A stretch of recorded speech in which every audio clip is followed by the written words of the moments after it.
Hi, I'm Gwen Wild, and I am the owner of Sensational Brain and the creator of the BrainWorks products. And the purpose of this video is to give you a little overview with some things that you can do with our BrainWorks sensory diet visual cards, activity cards, and I'm just going to go through all of them for you.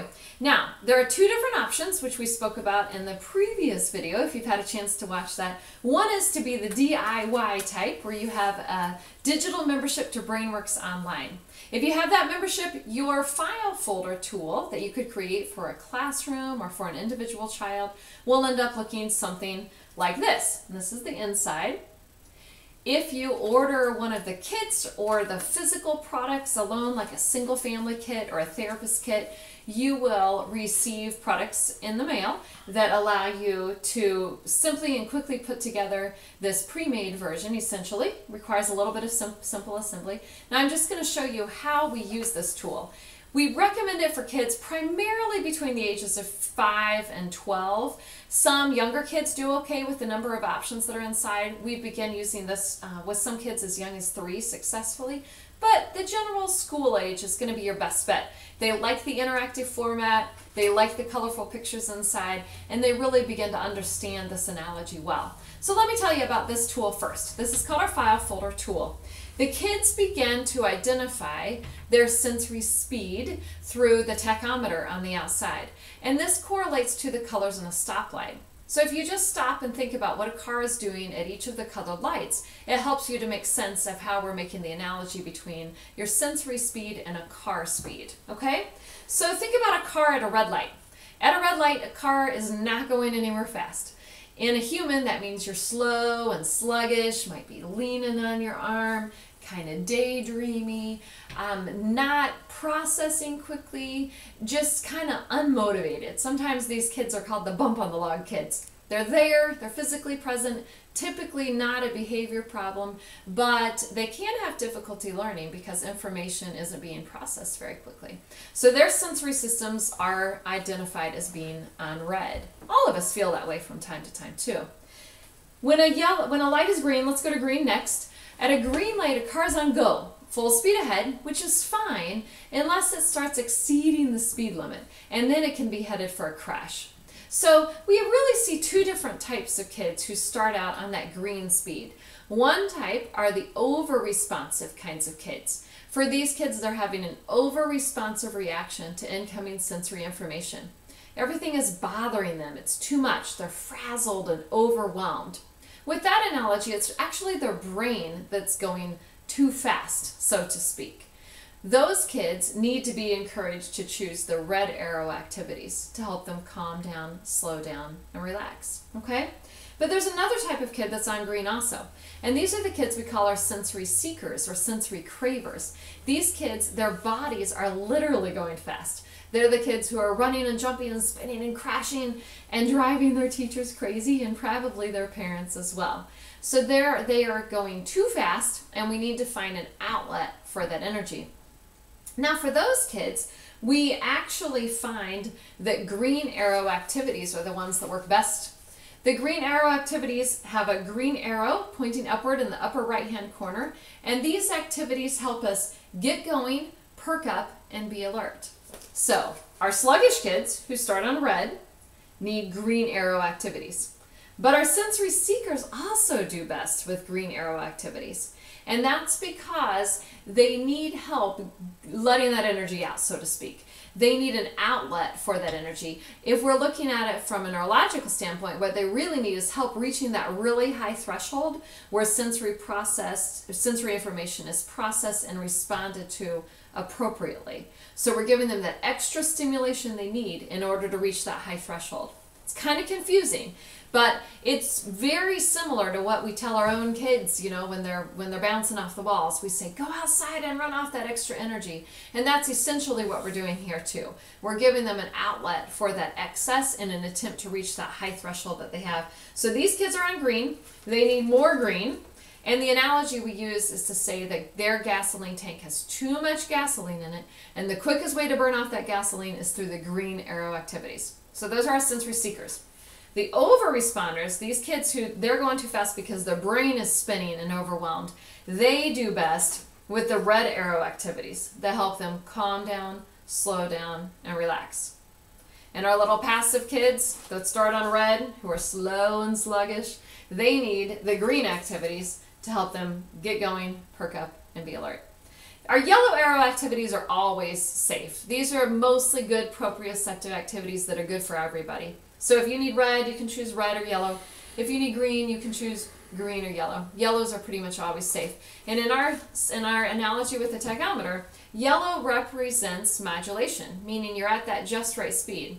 Because theoretically, at a yellow light, a car is at that just right speed, where it can proceed with caution if it's safe to do so, but it could also come to a stop quickly if necessary. So that's really where we want kids functioning the majority of the time, is on yellow. Now, after kids determine what type of activities they need, we can encourage them to select 3 or 4 or 5, depending on how long their sensory break's going to be.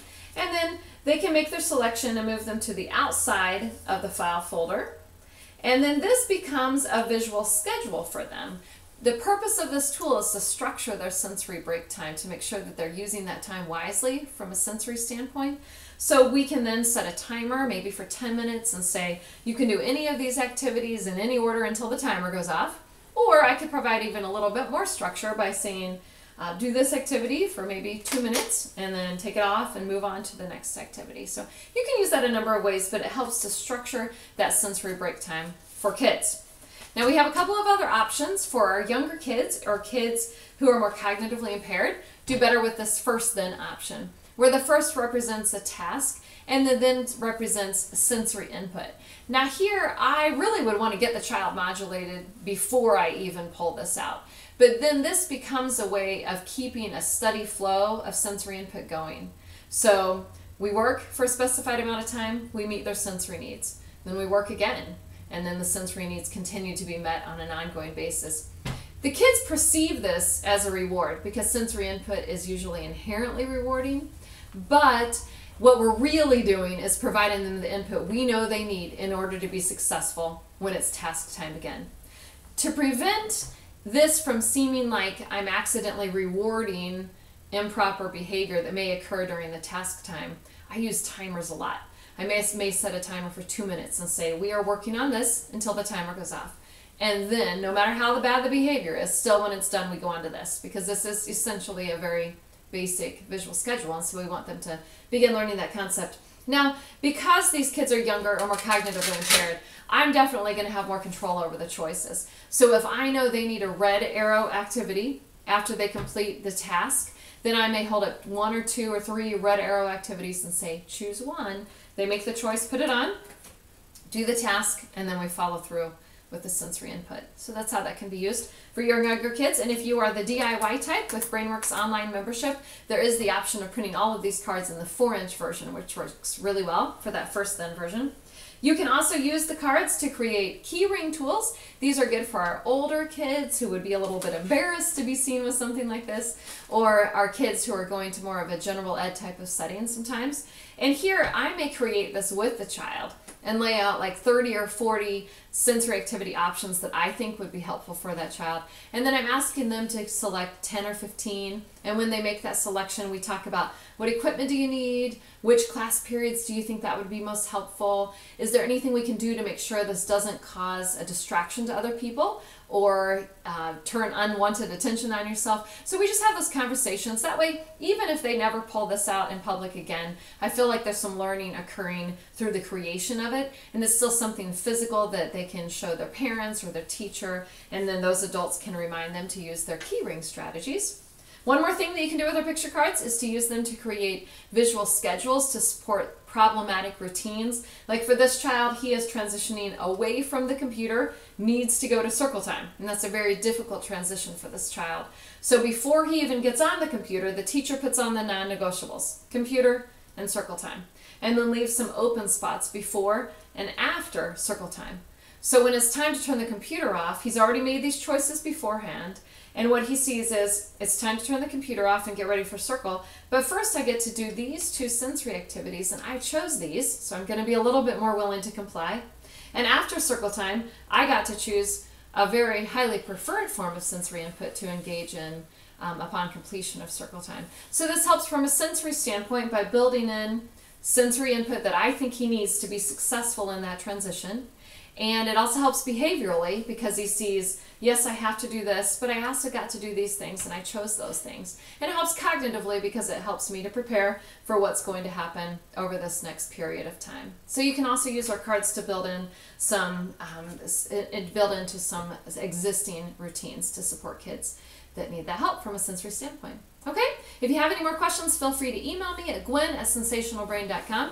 This was a very basic overview. We also have a 1-hour webinar available for only $5 called the BrainWorks Approach to Effective Sensory Diets that's available in a view-on-demand format and also offered live periodically, and you can find those options available from the Trainings tab at the top of the website at sensationalbrain.com. Thank you for watching.